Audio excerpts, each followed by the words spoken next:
जय श्री कृष्ण। आज आपणे आल्केनना रासायणिक गुणधर्मों अभ्यास करवानो छे। तो मित्रों, आपणे जाणीए छीए के आल्केन संयोजनों हाइड्रोकार्बन तरीके आल्कीन अने आल्काइननी सरखामणीए संतृप्त होवाथी रासायणिक रीते निष्क्रिय जोवा मळे। एटले सामान्य संजोगोमां एसिड साथे, बेज साथे, ऑक्सिडेशन करता साथे, रिडक्शन करता साथे प्रक्रियाओ दर्शावतुं नथी।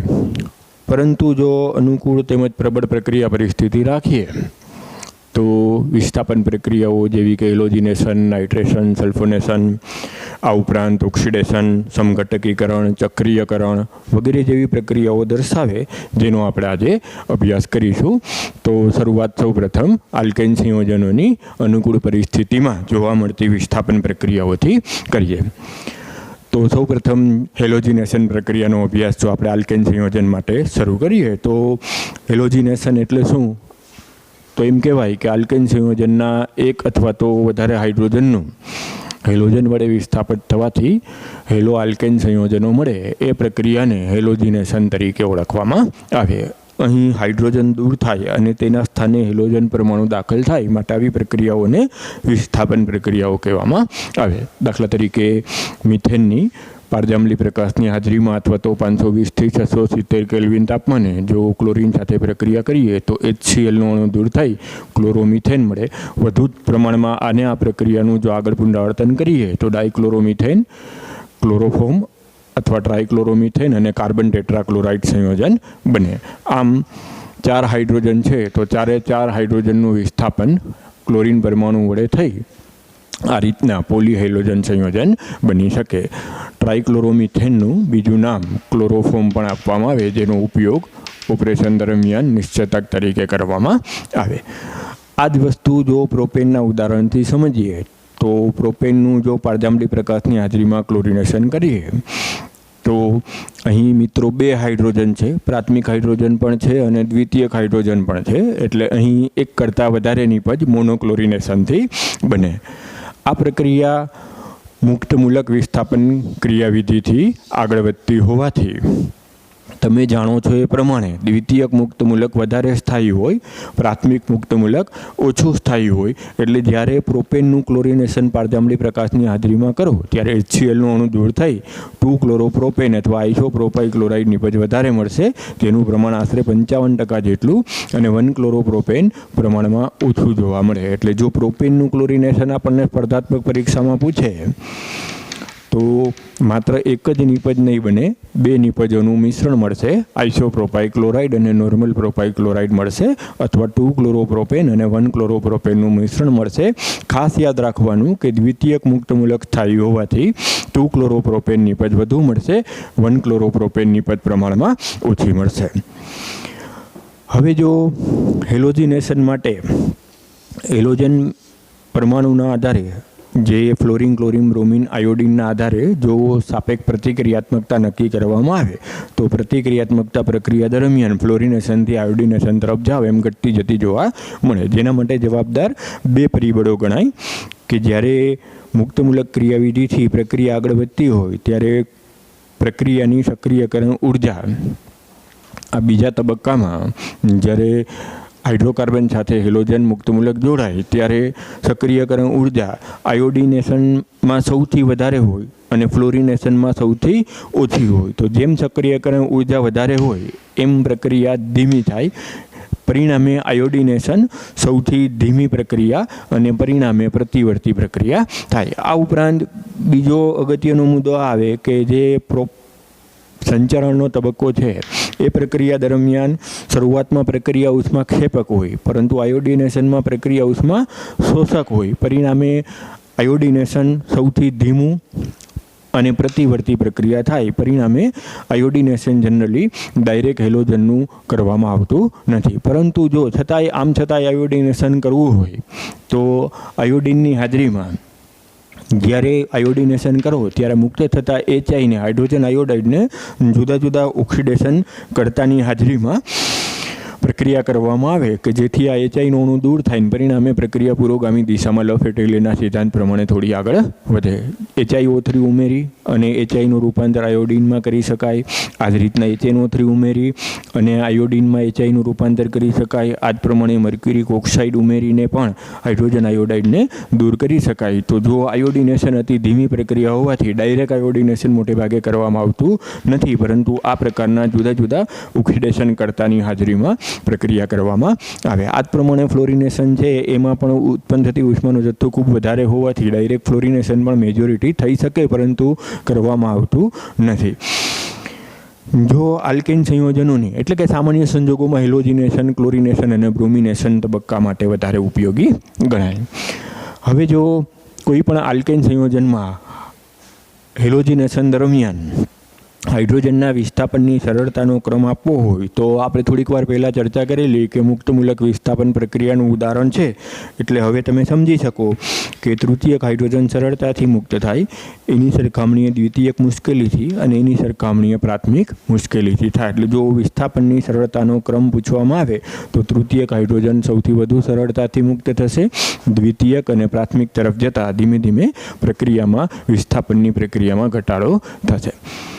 હવે જો આ જ હેલોજિનેશનનું ઉદાહરણ એરાઇલ આલ્કાઇલ સમૂહ માટે લઈએ, એટલે કે ટોલ્યુઇનના ઉદાહરણ દ્વારા સમજીએ તો ટોલ્યુઇનના ફિનાઇલ અને મિથાઇલ સમૂહમાંથી જો મુક્તમૂલક વિસ્થાપન પ્રક્રિયા કરો, એટલે કે પારજાંબલી પ્રકાશની હાજરીમાં ક્લોરીન સાથે પ્રક્રિયા કરો તો વિસ્થાપન પ્રક્રિયા થઈ મિથાઇલ સમૂહ સાથે પ્રક્રિયા થઈ બેન્ઝાઇલ ક્લોરાઇડ, વધુ પ્રમાણમાં ક્લોરીન સાથે પ્રક્રિયા કરો તો બેન્ઝાલ ડાયક્લોરાઇડ, અને હજુ વધુ પ્રમાણમાં ક્લોરીન સાથે પ્રક્રિયા કરો તો બેન્ઝો ટ્રાયક્લોરાઇડ બને છે. આ ટોલ્યુઇનના મિથાઇલ સમૂહનું હેલોજિનેશન પ્રક્રિયા જુદા જુદા આવા ઉપયોગી નિપજો બનાવવા માટે ખૂબ જ વપરાય છે. એટલે ખાસ નોંધી લેજો કે ટોલ્યુઇનની પ્રક્રિયા જ્યારે ક્લોરીન સાથે કરો ત્યારે મિત્રો બે પ્રકારની થઈ શકે.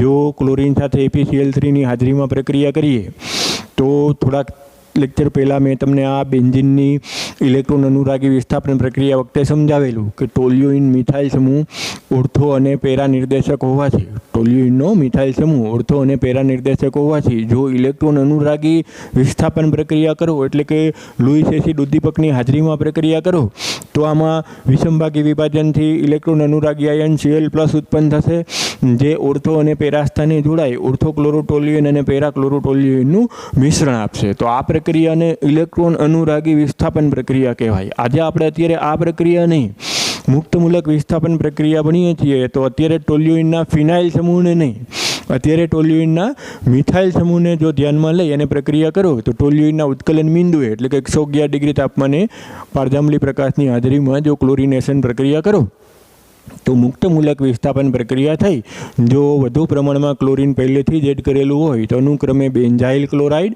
બેન્ઝાલ ડાયક્લોરાઇડ અને બેન્ઝો ટ્રાયક્લોરાઇડ નિપજ મળે છે. આ જે હેલોજન સંયોજનો છે એના જળ વિભાજનથી ઘણી બધી ઉપયોગી નિપજો મેળવી શકાય છે. એટલે આ પ્રક્રિયા એક વખત કાગળમાં નોંધી લેજો કે જો બેન્ઝાઇલ ક્લોરાઇડનું જળ વિભાજન કોસ્ટિક સોડાની હાજરીમાં કરવામાં આવે તો બેન્ઝાઇલ આલ્કોહોલ બને. બેન્ઝાલ ડાયક્લોરાઇડનું જો બેઝિક માધ્યમમાં જળ વિભાજન કરવામાં આવે તો પાણીનો અણુ આ રીતના HCl દૂર થઈ બેઝમાં ઓગળી જાય અને CHO એટલે કે બેન્ઝાલ ડિહાઇડ નિપજ આપે. અને આ જ પ્રમાણે જો બેન્ઝો ટ્રાયક્લોરાઇડનું બેઝિક માધ્યમમાં જળ વિભાજન કરો તો 3 HCl બને. એ 3 HCl આ બેઝમાં તટસ્થ થઈ જાય અને પરિણામે જે અંતિમ નિપજ છે એ બેન્ઝોઇક એસિડ મળે. એટલે આ એક વધારાની પ્રક્રિયા જો મિત્રો યાદ રહીએ તો રાખજો કે ટોલ્યુઇનમાંથી બેન્ઝાઇલ આલ્કોહોલ બનાવી શકાય, ટોલ્યુઇનમાંથી બેન્ઝાલ ડિહાઇડ બી બનાવી શકાય અને ટોલ્યુઇનમાંથી બેન્ઝોઇક એસિડ પણ બનાવી શકાય. એના માટે આ મુક્તમૂલક હેલોજિનેશન પ્રક્રિયાનો ઉપયોગ કરી મળતી નિપજોનું જળ વિભાજન કરવાથી આ નિપજો અનુક્રમે મેળવી શકાય છે. હવે જે આપણે આ હેલોજિનેશન પ્રક્રિયા ભણ્યા એની મુક્તમૂલક વિસ્થાપનની ક્રિયાવિધિને જો સમજવી હોય તો એને 3 તબક્કામાં વહેંચવામાં આવે. સૌથી પહેલાં જ્યારે પારજાંબલી પ્રકાશની હાજરીમાં આલ્કેન અને હેલોજનની પ્રક્રિયા કરો ત્યારે આલ્કેનના કાર્બન કાર્બન બંધ અને કાર્બન હાઇડ્રોજન બંધની બંધ ઉર્જા કરતાં ક્લોરીન ક્લોરીન બંધ નિર્બળ હોવાથી સૌપ્રથમ પારજાંબલી પ્રકાશની હાજરીમાં ક્લોરીનનું મુક્તમૂલક વિભાજન થઈ ક્લોરીન મુક્ત મૂલકો ઉત્પન્ન થશે. ટૂંકમાં સમભાગી વિભાજન થઈ 2 ક્લોરીન મુક્ત મૂલકો ઉત્પન્ન થશે. આ પ્રક્રિયાને ચેઇન ઇનિશિએશન એટલે કે પ્રારંભન કહેવામાં આવે. હવે ઉત્પન્ન થયેલો મુક્ત મૂલક પ્રોપાગેશન એટલે કે સંચરણ પ્રક્રિયા અનુભવે ક્લોરીન મુક્ત મૂલક મિથેન સાથે ફરી પાછું પારજાંબલી પ્રકાશની હાજરીમાં પ્રક્રિયા કરે એટલે મિથાઇલ મુક્ત મૂલક અને HCl ઉત્પન્ન થાય. આ મિથાઇલ મુક્ત મૂલક અન્ય ક્લોરીન અણુને તોડે, સંભાગી વિભાજન કરે એટલે ઉત્પન્ન થયેલો મુક્ત મૂલક મિથાઇલ સાથે જોડાય, મિથાઇલ ક્લોરાઇડ અને નવો ક્લોરીન મુક્ત મૂલક ઉત્પન્ન કરે. આ ક્લોરીન મુક્ત મૂલક ફરી પાછો આગળ મિથાઇલ ક્લોરાઇડ સાથે જોડાય, નવો મુક્ત મૂલક ઉત્પન્ન કરે. આમ અનુક્રમે methyl chloride, dichloromethane, chloroform, carbon tetrachloride નિપજો આ સંચરણના તબક્કા દરમિયાન આગળ વધતા મળતી જાય.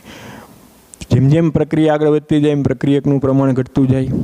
ઉપરાંત કેટલીક આડ પ્રક્રિયાઓ થવાથી મુક્ત મૂલકો પણ વપરાતા જાય એટલે ધીમે ધીમે પ્રક્રિયા એન્ડિંગ એટલે કે સમાપન તરફ થાય અને પ્રક્રિયા પૂર્ણ થાય. તો કેટલાક તબક્કાઓ સમાપનના જો જાણીએ તો ઉત્પન્ન થતા ક્લોરીન મુક્ત મૂલકો એકબીજા સાથે જોડાઈ પાછું પુનઃ ક્લોરીન બનાવી નાખે. અહીં મળતા મુક્ત મૂલક મિથાઇલ એકબીજા સાથે જોડાઈ ઇથેન જેવી નિપજો પણ બનાવી નાખે. ઉપરાંત મિથાઇલ મુક્ત મૂલક ક્લોરીન મુક્ત મૂલક સાથે જોડાય મિથાઇલ ક્લોરાઇડ બનાવી અને એન્ડિંગ એટલે કે પ્રક્રિયાનું સમાપન કરી શકે. તો આમ જો મુક્ત મૂલક વિસ્થાપન પ્રક્રિયાને ક્રિયાવિધિને તબક્કાઓમાં વહેંચવી હોય તો સૌથી પહેલો તબક્કો ઇનિશિએશન, હેલોજન મુક્ત મૂલક. હેલોજન મુક્ત મૂલક પ્રોપાગેશન એટલે કે સંચરણ અનુભવે અને મિથાઇલ ક્લોરાઇડ, ડાયક્લોરોમિથેન, ક્લોરોફોર્મ અને કાર્બન ટેટ્રાક્લોરાઇડ જેવી નિપજો આપે. અનંત સમય સુધી આ પ્રક્રિયા ચાલુ ના રહીએ કારણ કે પ્રક્રિયા દરમિયાન ઉત્પન્ન થતા મુક્ત મૂલકો એકબીજા સાથે જોડાતા જાય, આડ નિપજો બનાવે. ઉપરાંત પ્રક્રિયકનું પ્રમાણ ધીમે ધીમે ઘટતું જાય. આથી એક સમયે પ્રક્રિયા પૂર્ણ થાય. તો આ 3 તબક્કાઓમાં મુક્ત મૂલક વિસ્થાપનની ક્રિયાવિધિને સમજવામાં આવે. પહેલો તબક્કો છે ચેઇન ઇનિશિએશન એટલે કે પ્રારંભન, બીજો તબક્કો છે ચેઇન પ્રોપાગેશન એટલે કે સંચરણ અને ત્રીજો તબક્કો છે ચેઇન એન્ડિંગ એટલે કે સમાપન. તો આમ મુક્ત મૂલક વિસ્થાપન પ્રક્રિયાની ક્રિયાવિધિથી હેલોજિનેશન પ્રક્રિયા થતી હોવાથી અહીં ફરી પાછું પુનરાવર્તન કરું છું કે જ્યારે પ્રોપેનના હેલોજિનેશન દરમિયાન નિપજોને વિચારવામાં આવે તો દ્વિતીયક મુક્ત મૂલક વધુ સ્થાયી હોવાથી દ્વિતીયક હાઇડ્રોજનનું વિસ્થાપન સરળતાથી થાય, માટે એનું નિપજ વધારે પ્રમાણમાં મળે એટલે કે આઇસોપ્રોપાઇલ ક્લોરાઇડ વધારે પ્રમાણમાં મળે. અને મિથાઇલ સમૂહ જે પ્રાથમિક હાઇડ્રોજન ધરાવે છે તે પ્રાથમિક મુક્ત મૂલક ઓછું હોવાથી તેની નિપજ પ્રમાણમાં ઓછી જોવા મળે. તો જો આનું કારણ પૂછે કે શા માટે આ વધારે અને આ ઓછું, તો એના માટે જવાબદાર આ મુક્ત મૂલક વિસ્થાપન પ્રક્રિયાને ગણવામાં આવે. હવે જો હેલોજિનેશન પ્રક્રિયા દરમિયાન આપણે એવું ભણ્યા કે તૃતીયક હાઇડ્રોજનનું વિસ્થાપન સૌથી વધુ સરળતાથી થાય અને પ્રાથમિક હાઇડ્રોજનનું વિસ્થાપન પ્રમાણમાં મુશ્કેલીથી થાય. તો આની સાથે જો હવે આપણે કોઈ પણ હાઇડ્રોકાર્બનનું ક્લોરિનેશન અથવા બ્રોમિનેશન કરતા હોઈએ ત્યારે જે નિપજનું ટકાવાર પ્રમાણ મળે છે એની જો ગણતરી કરવી હોય તો અત્યારે હવે જો હું તમને થોડુંક એક્સ્ટ્રા સ્પર્ધાત્મક પરીક્ષા માટે શીખડાવું છું એ નોંધીને ઉપયોગમાં લેશો. કે હમણાં આપણે એમ ભણ્યા કે 2 ક્લોરોપ્રોપેન 55% અને 1 ક્લોરોપ્રોપેન પ્રોપેનના ક્લોરિનેશનથી જ્યારે બનાવો ત્યારે 45% બને છે. તો એમાં દ્વિતીયક હાઇડ્રોજનનું વિસ્થાપન સરળતાથી થાય અને પ્રાથમિક હાઇડ્રોજનનું વિસ્થાપન મુશ્કેલીથી થાય. એટલે પ્રક્રિયા દ્વિતીયક હાઇડ્રોજન સાથે ઝડપથી થશે, પ્રાથમિક હાઇડ્રોજન સાથે મુશ્કેલીથી થશે. પરંતુ જે ટકાવાર પ્રમાણ છે, જે સાપેક્ષ પ્રમાણ મળે છે નિપજનું, એની ગણતરી કરવી હોય તો હવે આ મુદ્દાથી જે હું તમને સમજાવું છું એનાથી સરળતાથી આપ કરી શકશો. એટલે આ મુદ્દો ખાસ નીટ અને જી માટે નોંધી લો કે જ્યારે પણ ક્લોરિનેશન અને બ્રોમિનેશન થતું હોય ત્યારે હાઇડ્રોજનનો જે સાપેક્ષ વેગ છે ક્લોરિનેશન માટે તૃતીયક હાઇડ્રોજન, દ્વિતીયક હાઇડ્રોજન અને પ્રાથમિક હાઇડ્રોજનમાં આ ગુણોત્તરથી થાય 5:3.8:1. ફરી પાછું બોલું છું, તૃતીયક, દ્વિતીયક અને પ્રાથમિક હાઇડ્રોજનનું જ્યારે ક્લોરિનેશન કરતા હોય ત્યારે સાપેક્ષ વેગ 5:3.8:1 અનુક્રમે તૃતીયક, દ્વિતીયક અને પ્રાથમિક માટે જોવા મળે. અને જો એ જ બ્રોમિનેશન કરતા હોય તો તૃતીયક, દ્વિતીયક અને પ્રાથમિક માટે જે સાપેક્ષ વેગ છે એ 1600:82:1 પ્રમાણમાં હોય. તો આના ઉપરથી જો આ માહિતી તમે જાણતા હો તો તમે કોઈ પણ ક્લોરિનેશન કે બ્રોમિનેશન પ્રક્રિયા દરમિયાન જે નિપજો મળે, એક કરતાં વધારે નિપજો મળતી હોય ત્યારે એનું ટકાવાર પ્રમાણ સાપેક્ષ કેટલું હશે એની ગણતરી કાગળ ઉપર કરી શકો.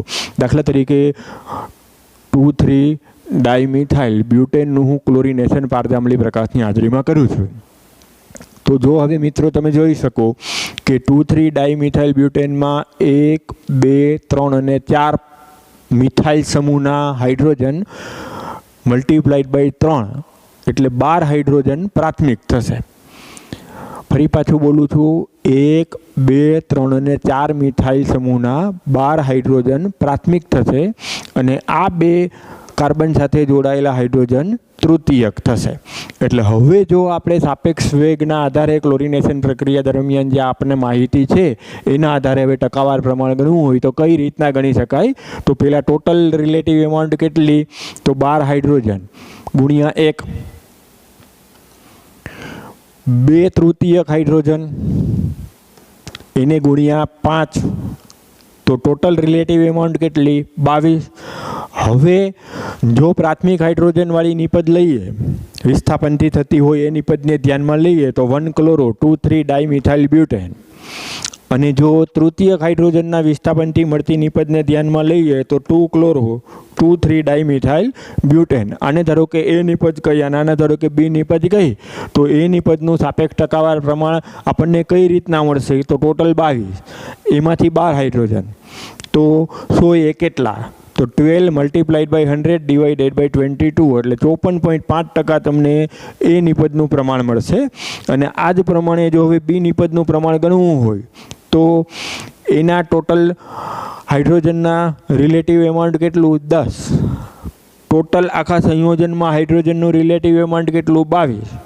તો 22 એ 10, તો 100 એ કેટલા? 83 મૂકો તો 45.5% આવે. એટલે હવે જો મને ક્યારેક નીટ કે જીમાં પૂછે કે આ 2,3 ડાયમિથાઇલ બ્યુટેનનું ક્લોરિનેશન કરતાં એ અને બી નિપજ મળે છે, તો એ અને બી નિપજનું ટકાવાર પ્રમાણ જણાવો. તો એ નિપજનું ટકાવાર પ્રમાણ 54.5% થશે, જ્યારે બી નિપજનું ટકાવાર પ્રમાણ 45.5% થશે. હવે એ જ પ્રમાણે હવે જો આપણે પ્રોપેનનું ઉદાહરણ લઈને હમણાં થોડીક વાર પહેલાં જે આંકડો લખ્યો તો એ વિચારીએ તો પ્રોપેનની અંદર 6 પ્રાથમિક હાઇડ્રોજન છે, 2 દ્વિતીયક હાઇડ્રોજન છે. તો ટોટલ હાઇડ્રોજનનું સાપેક્ષ પ્રમાણ કેટલું? તો 6 ગુણ્યા 1 પ્રાથમિક હાઇડ્રોજન માટે 1. એવી જ રીતના દ્વિતીયક હાઇડ્રોજન 2 છે, તો 2 ગુણ્યા 3.8 એટલે 7.6 થાય. ટોટલ હાઇડ્રોજન કેટલા? 13.6. હવે જો આઇસોપ્રોપાઇલ ક્લોરાઇડનું પ્રમાણ જાણવું છે દ્વિતીયકવાળાનું, તો 13.6 એ 7.6, તો 100 એ કેટલા? તો એનો જવાબ તમને 55% મળશે. અને પ્રાથમિક એટલે કે નોર્મલ પ્રોપાઇલ ક્લોરાઇડનો જો જવાબ મેળવવો હોય તો 13.6 એ 6, તો 100 એ કેટલા? તેનો જવાબ આપણને 45% મળશે. એટલે આપણે આગળ એમ લખ્યું હતું કે આઇસોપ્રોપાઇલ ક્લોરાઇડનું પ્રમાણ 55% અને નોર્મલ પ્રોપાઇલ ક્લોરાઇડનું પ્રમાણ 45% જોવા મળે. એટલે આ સરળતા દર્શાવે છે કે તૃતીયક હાઇડ્રોજન સરળતાથી વિસ્થાપિત થાય, દ્વિતીયક હાઇડ્રોજન મુશ્કેલીથી, પ્રાથમિક હાઇડ્રોજન એના કરતાંય મુશ્કેલીથી વિસ્થાપિત થાય. પરંતુ જ્યારે તમારે હાઇડ્રોજનની સંખ્યાના આધારે સાપેક્ષ એક કરતાં વધારે નિપજો મળતી હોય તો એનું ટકાવાર પ્રમાણ ગણવું હોય તો આ 2 આંકડા યાદ રાખવા, જે રાસાયણિક ગતિકીના આધારે પ્રાયોગિક રીતે મેળવેલા છે કે ક્લોરિનેશન માટે તૃતીયક, દ્વિતીયક અને પ્રાથમિક હાઇડ્રોજનના વિસ્થાપનનો સાપેક્ષ વેગ 5:3.8:1 હોય અને બ્રોમિનેશન માટે આ જ વેગ 1600:82:1ના પ્રમાણમાં જોવા મળે. આ ગુણોત્તરના આધારે તમે જ્યારે કોઈ પણ હાઇડ્રોકાર્બનનું હેલોજનેશન કરતા હો, ખાસ કરીને ક્લોરિનેશન અને બ્રોમિનેશન કરતા હો, ત્યારે જે એક કરતાં વધારે નિપજો મળે છે એનું ટકાવાર પ્રમાણ તમે આની મદદથી ગણી શકો. તો ક્લોરિનેશનના આપણે મિત્રો 2 ઉદાહરણ જોયા. હવે એવી જ રીતના બ્રોમિનેશનનું ઉદાહરણ આપણે જોવું હોય તો અહીં મને આઇસોબ્યુટેન આપેલું છે. આઇસોબ્યુટેનનું જો બ્રોમિનેશન કરીએ તો 1, 2, 3 3 મિથાઇલ સમૂહ એટલે કે 9 હાઇડ્રોજન પ્રાથમિક થશે. બ્રોમિનેશનમાં પ્રાથમિક હાઇડ્રોજન માટે આપણે 1 લઈએ તો 9 હાઇડ્રોજન પ્રાથમિકના ટોટલ 9ના પ્રમાણમાં મળશે. તૃતીયક હાઇડ્રોજન 1 થશે. તૃતીયક હાઇડ્રોજન બ્રોમિનેશન માટે 1600 ગણું 1ની સાપેક્ષે વેગ ધરાવે. પરિણામે તૃતીયક માટે 1600 ગુણ્યા 1 લઈએ તો ટોટલ હાઇડ્રોજનનું સાપેક્ષ પ્રમાણ વિસ્થાપન દરમિયાન જે સાપેક્ષ વેગનું પ્રમાણ છે એ 1609 આવે. હવે આપણે જો પ્રાથમિક હાઇડ્રોજનનું વિસ્થાપન માટે આઇસોબ્યુટાઇલ બ્રોમાઇડ મળે છે એનું ટકાવાર પ્રમાણ ગણવું હોય તો હવે આમ ગણવાનું કે 1609 તો 100 એ કેટલા? તો જો એ 83 મૂકો તો 0.56% મળે. એટલે એનો મતલબ એમ થાય કે આઇસોબ્યુટેનનું જો બ્રોમિનેશન કરો તો આઇસોબ્યુટાઇલ બ્રોમાઇડ ફક્ત 0.56% જ મળે. જ્યારે તૃતીયક હાઇડ્રોજનનું વિસ્થાપન વિચારી અને તૃતીયક બ્યુટાઇલ બ્રોમાઇડ માટેનું ટકાવાર પ્રમાણ ગણો તો 83 આમ મૂકવાની, 1600 9 1600 તો 100 એ કેટલા? તો એનો જવાબ 99.4 આવે. એટલે એનો મતલબ કે જો આઇસોબ્યુટેનનું બ્રોમિનેશન પારજાંબલી પ્રકાશની હાજરીમાં કરવામાં આવે તો તૃતીયક બ્યુટાઇલ બ્રોમાઇડ 99.4% મળશે, જ્યારે આઇસોબ્યુટાઇલ બ્રોમાઇડ ફક્ત 0.56% મળશે. જો આ બેનો ગુણોત્તર લઈએ તો 177.7 જેમ 1 આવે. એટલે એનો મતલબ કે આના કરતાં 177.7 ગણું મળે. તો આમ આ જે અત્યારે આપણે ચર્ચા કરેલી એ સ્પર્ધાત્મક પરીક્ષા માટે એક્સ્ટ્રામાં નોંધી લેવી. આ ઘણી વખત પૂછાયેલા પ્રશ્ન છે. ક્લોરિનેશન માટેનો હાઇડ્રોજનના વિસ્થાપનનો સાપેક્ષ વેગ તૃતીયક, દ્વિતીયક અને પ્રાથમિક માટે, અને બ્રોમિનેશન માટે તૃતીયક, દ્વિતીયક અને પ્રાથમિક માટે આ એક્સ્ટ્રા યાદ રાખી અને આ 3 મેં તમને જે ગણતરી શીખડાવી એ પ્રમાણે જો આવડે તો સોલ્વ કરજો, ના આવડે, ન સમજાય તો પાછા આપણે જ્યારે સ્કૂલ ખુલે ત્યારે પાછું મને પૂછી લેશો અને આ પ્રશ્ન ફરી પાછો એક વખત વિચારો.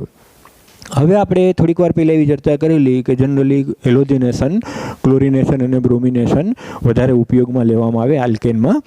તો હવે આપણને મિત્રો પ્રશ્ન એ થાય કે તો ફ્લોરો આલ્કેન કે આયોડો આલ્કેન બનાવવા હોય તો કઈ રીતના બનાવાય? તો એના માટેની અત્યારે હું તમને માહિતી આપું છું કે જનરલી જો ફ્લોરો આલ્કેન બનાવવા હોય તો મુખ્યત્વે એના માટે શ્વાર્ટ્ઝ પ્રક્રિયાનો ઉપયોગ કરવામાં આવે. શ્વાર્ટ્ઝ પ્રક્રિયા દરમિયાન કોઈ પણ ક્લોરો કે બ્રોમો આલ્કેનને સંક્રાંતિ ધાતુ તત્વના ફ્લોરાઇડ જેવા કે silver fluoride, mercuric fluoride, cobalt fluoride, antimony fluoride વગેરે સાથે જ્યારે પ્રક્રિયા કરો ત્યારે હેલોજનનો વિનિમય થાય. ટૂંકમાં ક્લોરિન અથવા બ્રોમિન છે એ આ સિલ્વર સાથે અથવા તો સંક્રાંતિ ધાતુ તત્વ સાથે જોડાઈ જાય અને ફ્લોરિન આલ્કેન સાથે જોડાઈ જાય, આલ્કાઇલ સમૂહ સાથે જોડાઈ જાય, પરિણામે ફ્લોરો આલ્કેન બને. તો આ હેલોજન વિનિમયની જે આ પ્રક્રિયા છે એ વિનિમયની પ્રક્રિયાને શ્વાસ પ્રક્રિયા કહેવામાં આવે. તો જો ફ્લોરો આલ્કેન બનાવવા હોય અથવા તો આલ્કાઇલ ફ્લોરાઇડ બનાવવા હોય તો મુખ્યત્વે હાલમાં શ્વાર્ટ્ઝ પ્રક્રિયાનો ઉપયોગ થાય. આ પ્રક્રિયાને હેલોજન વિનિમયની પ્રક્રિયા કહેવામાં આવે, જેમાં ક્લોરો કે બ્રોમો આલ્કેનની સંક્રાંતિ ધાતુ તત્વો અથવા ભારે ધાતુ તત્વોના ફ્લોરાઇડ સાથે પ્રક્રિયા કરતા હેલોજન વિનિમય થઈ ફ્લોરો આલ્કેન બને છે. અહીં ખાસ ધ્યાન રાખવું કે હેલોજન તરીકે ક્લોરાઇડ અથવા બ્રોમાઇડ લેવામાં આવે. આ જો થિયરી તમારે વાંચવી હોય તો ધોરણ 12ના પેજ નંબર 295 ઉપર ભાગ 2માં જોઈ લેશો, તમને ત્યાંથી આ થિયરી મળી જશે. એવી જ રીતના આયોડાઇડ બનાવવું હોય તો પણ આ જ રીતના હેલોજન વિનિમયનો ઉપયોગ કરી અને આયોડાઇડ ક્લોરાઇડ અથવા તો બ્રોમાઇડમાંથી મેળવી શકાય. તો એ મેળવવાની પ્રક્રિયાને ફિંકલસ્ટેઇન પ્રક્રિયા કહેવામાં આવે. ફિંકલસ્ટેઇન પ્રક્રિયા દરમિયાન ક્લોરો આલ્કેન અથવા બ્રોમો આલ્કેનને શુષ્ક એસિટોન દ્રાવકમાં સોડિયમ આયોડાઇડ સાથે પ્રક્રિયા કરતા હેલોજન ક્લોરિન બ્રોમિન સોડિયમ સાથે જોડાઈ જશે, આયોડિન આલ્કાઇલ સમૂહ સાથે જોડાઈ જશે અને પરિણામે આલ્કાઇલ આયોડાઇડ અને સોડિયમ હેલાઇડ મળશે. આ મળતું સોડિયમ હેલાઇડ શુષ્ક એસિટોનમાં અવક્ષેપિત થઈ જાય, પરિણામે લસેટેલરના સિદ્ધાંત પ્રમાણે પ્રક્રિયા પુરોગામી થઈ અને આયોડાઇડ નિપજ મળે છે. એટલે આ બે પ્રક્રિયાઓ જે વધારાની આપણે ભણી છે શ્વાર્ટ્ઝ અને ફિંકલસ્ટાઇન પ્રક્રિયા, એને અત્યારે તમારે ધોરણ 12ના પેજ નંબર 295 ભાગ 2માંથી જો વાંચી અને પાકી કરવી હોય અથવા સમજવી હોય તો ત્યાંથી જોઈ લેવા વિનંતી. હવે વિસ્થાપન પ્રક્રિયામાં નાઇટ્રેશન અને સલ્ફોનેશન પ્રક્રિયાને જો ધ્યાનમાં લઈએ તો સૌથી પહેલાં તો ઓછા અણુભાર ધરાવતા મિથેન, ઇથેન જેવા હાઇડ્રોકાર્બન જનરલી નાઇટ્રોશન કે સલ્ફોનેશન પ્રક્રિયા દર્શાવતા નથી. પણ છતાં પણ જો સમજવા માટે હવે આપણે પ્રોપેનનું ઉદાહરણ લઈ અને જો સમજીએ કે જો પ્રોપેનની સાંદ્ર નાઇટ્રિક એસિડ સાથે ખૂબ ઊંચા તાપમાને પ્રક્રિયા કરવામાં આવે તો NO2 સમૂહ વડે વિસ્થાપન થઈ ઘણી બધી નિપજોનું મિશ્રણ મળે. 2 નાઇટ્રોપ્રોપેન મળે, 1 નાઇટ્રોપ્રોપેન મળે, નાઇટ્રો ઇથેન મળે, નાઇટ્રોમિથેન મળે. આમ ઘણી બધી નાઇટ્રો સંયોજનોની નિપજ મળે જેને નિસ્યંદનથી જુદી પાડવામાં આવે. તો આમ આલ્કેનના નાઇટ્રેશનથી એક કરતાં વધારે નાઇટ્રો સંયોજનોનું મિશ્રણ મળે. ખાસ કરીને નાઇટ્રો આલ્કેન સંયોજનનું જો ઉત્પાદન કરવું હોય તો આ આલ્કેનની નાઇટ્રેશન પ્રક્રિયાથી કરવામાં આવે. બંધ પાત્રમાં આલ્કેનની બાષ્પને નાઇટ્રિક એસિડ સાથે ખૂબ ઊંચા તાપમાને ગરમ કરતા વિભંજન થઈ જુદા જુદા નાઇટ્રો સંયોજનોનું નાઇટ્રો આલ્કેન સંયોજનોનું મિશ્રણ મળે. આ નાઇટ્રો આલ્કેન સંયોજનોના મિશ્રણમાંથી જુદા જુદા નાઇટ્રો સંયોજનોને નિસ્યંદન વિભાગીય નિસ્યંદન દ્વારા અલગ પાડવામાં આવે. તો આલ્કેનના નાઇટ્રેશનથી નાઇટ્રો આલ્કેનનું ઔદ્યોગિક ઉત્પાદન કરી શકાય છે. આ પ્રક્રિયાને વિસ્થાપન પ્રક્રિયા કહેવામાં આવે. ખાસ યાદ રાખવું કે મિથેન ઇથેન જેવા ઓછા આણ્વીય દળ ધરાવતા આલ્કેનનું નાઇટ્રેશન કે સલ્ફોનેશન સરળતાથી થતું નથી. આ જ રીતના જો હવે સલ્ફોનેશન પ્રક્રિયાનું ઉદાહરણ લઈએ તો આઇસોબ્યુટેન ધારો કે મેં લીધેલું છે, તો એની ધુમાયમાન સલ્ફ્યુરિક એસિડ સાથે પ્રક્રિયા કરતા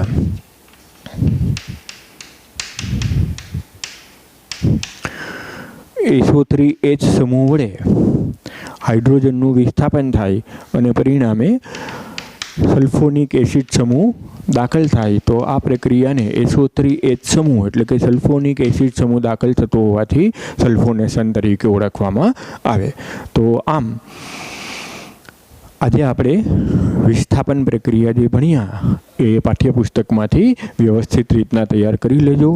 જેટલું તમને એક્સ્ટ્રા લખાયું છે, સમજાયું છે પરીક્ષાની દ્રષ્ટિએ, સ્પર્ધાત્મક પરીક્ષાઓ માટે અગત્યનું, એટલે એ પણ વ્યવસ્થિત રીતના તૈયાર કરી લેજો. વિસ્થાપન પ્રક્રિયાઓ પછીની આલ્કેનની કેટલીક પ્રક્રિયાઓ, દહન પ્રક્રિયા, નિયંત્રિત ઓક્સિડેશન, સમઘટકીકરણ વગેરે પ્રક્રિયાઓ આપણે આવતીકાલે ફરી પાછા ભણશું. જય શ્રી કૃષ્ણ.